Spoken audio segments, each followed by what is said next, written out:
What's up? What's up? What's up, everybody? Rustamus here. Hope everyone's having a great day today. Um, yeah, man, I know 2 videos in a row. What the hell is going on? This guy's actually doing some shit for a change, huh? I hear. Nah, happy Saturday to everybody. I just wanted to pop on and do a quick hit on the YouTube on the channel real quick and say hello. And yeah, I wanted to. I was all week. I've been busy at work and everything, I know all of us hitting the grind, But I had a real interesting kind of epiphany, if you will. I was sort of like we're I'm watching reviews of figures and things like that. 'Cause, I downtime and I'm just checking out some stuff. And I caught some reviews of the Fanstoys new latest release, the what's it, the Rouge, their RC, if you will. And I was a little you know it started hitting me and kind of coming to my mind. I started thinking about it, and I said, it's kind of funny how, we've talked about this before. We have a very I guess you'd say fickle fandom. Where it's really weird. We we're happy with one thing and we're pissed off about another, and it's really a strange and it was really we're the most spoiled fandom because we're actually still getting, we actually are still getting stuff, where fans of other like, properties, they don't get shit, I mean, G.I. Joe, I love G.I. Joe. Thankfully I have Transformers. Jesus, man, but G.I. Joe is nothing new, and it sucks, but I but we have third party, which third party is incredible for what they do, right? I mean, they help us out when Hasbro and Takara fail us. We depend on third party because they're doing the stuff that we don't have from the official yet, right? And a lot of times, I would argue they're doing stuff better than the official. I mean, you pay more money for it, but not that much more. Because I would say that Takara, I think, outprices third party most of the time. So, but Fanstoys is interesting because this is a company that I feel like all of us in the fandom, and that is all of us that collect third party as well as official. We've put Fanstoys on this pedestal up here, and they do a lot of great things. They're amazing. They've made a lot of good stuff, but we put them on a pedestal, and I would argue this figure might be their first like real major hiccup. I mean, I know some people were talking about the werewolf that they put out. Some people had problems with that one a little bit, and I had a chance to check that out. A friend of mine had it, and I got a chance to look at that. And if I was into the Headmasters a lot, heavy, that'd be cool. I liked it. I thought it was a decent figure. They did a good job on it. I know there's some paint issues some people had, but I thought it was decent. I thought it was a decent figure. It wasn't. I mean, maybe it's because I think what it is. The problem is we put Fanstoys up on this pedestal so high that we don't know how to handle when they deliver something to us that is not up to a certain quality that we expect from them. Because one, they've upped their own bar, and they've kudos to them, because that's quite a compliment when a fan, when a fan base, a customer base has a high expectation of you. It means that you've done exceptionally well, and so they're an exceptional company. But I got a chance to check out the RC figure, and I can see people's problems with it. I can see the issues with it. I understand. I'm not, so I don't dismiss anybody's problems with it. I get that. I just feel like there's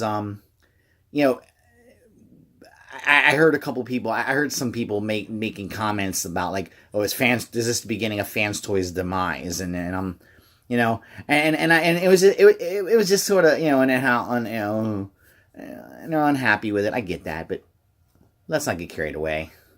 Fanstoys' demise. Okay, look, even Fanstoys is allowed to put out one that's not so great every now. I mean, you got to give them. I would argue that because they've done so many great things, you need to. We would need to calm down. People need to relax and chill, right? Um, it's not going to be a.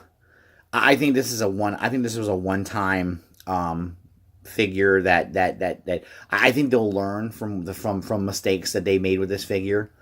And a lot of people might say, well, fans should have learned already by now. But I would argue not necessarily. I don't think that they've never done an RC figure before. I don't believe. I'm pretty sure this is their first one. Their first crack at a legit fembot, maybe. I mean, it's tough. It's tough to do. They're not that easy to do. Especially when you're trying to make them. RC looks definitively female. Okay, it's tough to pull that off. I would argue that they need to be given a little bit of a. I wish we could give them a little bit of a leash here. I think aesthetically the figure looks decent. I think you could, it pulls off what it should on the as far as putting on a shelf. I think you just kind of pose it a certain way to cover certain things up, but I don't know. We were when we were talking about Skullfest, the non-transforming figure. RC is a figure that I wouldn't mind having just an action figure that doesn't transform, because I would like that a lot. Because RC is one I wouldn't. I know he gives a crap about her alt mode. It's the crazy looking Cybertronian car. It's not even that. And she's one that I want to look good in bot mode so much that I would break my feelings on a transformer should transform for that figure, because I think it's a good. I think that would be an appropriate one to use for that. But I do think that we have this habit of sometimes in our fandom we're so spoiled and we enjoy what we get so much, but we're so spoiled that we get to bitch about it, and we get more than any other fandom in the world, and we still bitch and complain and whatever. We've beat that drum a million times. We know that, but I'm going to tell you that I think that we're coming to an interesting time where I think third party is going to start taking on some changes, and I think it's coming. And we're going to see some different stuff coming out of them, and I hope some of them can pull it off. Even Fanstoys might be challenged by what they're going to have, but by maybe some of the changes that are going to be coming. And I'm looking forward to seeing how it works. I think over the next 3 to 4 years, we're going to see some interesting things go down.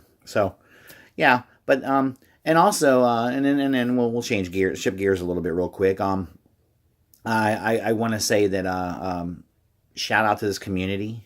I'm not gonna put anyone's business out there, but a friend of the Cool Table Network, a good friend of ours, of all of us, and he's a good guy. He supports all the shows. He's a good person. Everyone will know who I'm talking about. I don't want to put his business out or anything like that, but I'm just gonna say, he went through some heavy shit this week, and it's just something that could happen to any of us. And I kudos to this community. All of us that came, the word went out, and a lot of people came together. I like what Bobby said. Bobby had said something. I remember it was SCU. I think everyone would say, we was talking about. He said, "This is where we put the human over the figure, over the toys." And I like our brotherhood that we have, our sisterhood. I don't want to say our brother and sisterhood. I'm impressed with how much people were willing to really chip in and to help this friend of the community and help this friend in our community. And I love, it's not the first time we've all done it. We've all done this, but this one is really a big one. And I'm glad to see everyone come together, to do this. And, I'm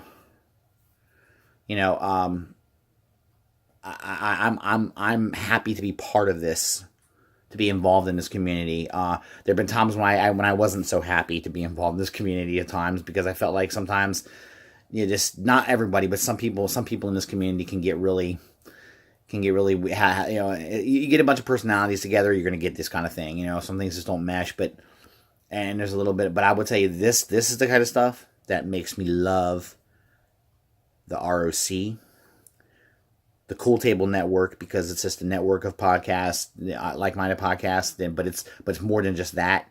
It's a brotherhood, a sisterhood. We have we just have a good family vibe about us. We're all good friends. We might see each other once a year, but we still, twice a year, maybe once or twice a year, but we still have a friendship that is where we can help each other out when it's needed, and we come together to support each other in a lot of different ways, and sometimes financially it needs to be done, and it is. But shout out to a good friend of the community, and like I said, I don't want to say his name because I don't want to put his name out there, and I don't want to put anyone's business out there, but he's a good guy, and I'm glad to see all of us come together. And shout out to this community, this group, the ROC, Cool Table Network, all of us, all of our, all the shows, TKO, even ones that aren't in the Cool Table Network, TKO, all of them, shout out to everybody, just everyone who helped out in any way, coming together for a good cause and a good thing to help out a friend. And I'm getting all emotional, and I get choked up because it's a special thing, and I know not much of a rant today, right? Okay, I gotta say, it was a good week, to see a lot of really good people come out and do some good stuff. So all right, I gotta get ready to go to this wedding. I got my niece's wedding today, so get ready, get some shit done around the house and get out of here. So everybody have a wonderful weekend. Shout out to the ROC, Cool Table Network, Plastic Fanatics, Shadowcast Uncut, Breaking the Mold, Enter the Realm, all the shows, all the people. Love to all of you. Just have a wonderful weekend, and happy Memorial Day weekend. And later, guys. Much love to you.